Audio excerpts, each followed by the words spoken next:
கட்டளை அதுவே கருணை ஒற்றுமை கதிரொளி பரவி கருணை ஒற்றுமை கதிரொளி பரவி சாந்தி நிலவ வேண்டும் எங்கும் சாந்தி நிலவ வேண்டும்.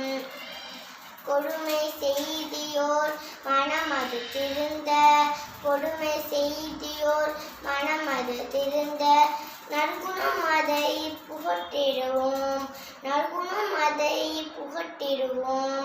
மக்களின் மாசிலா நல்லொழுக்கம் வளர்ப்போம்.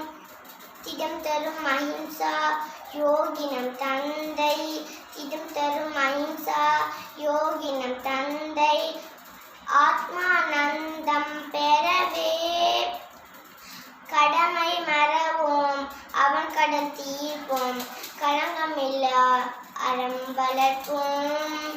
சாந்தி நிலவ வேண்டும் எங்கும் சாந்தி நிலவ வேண்டும்.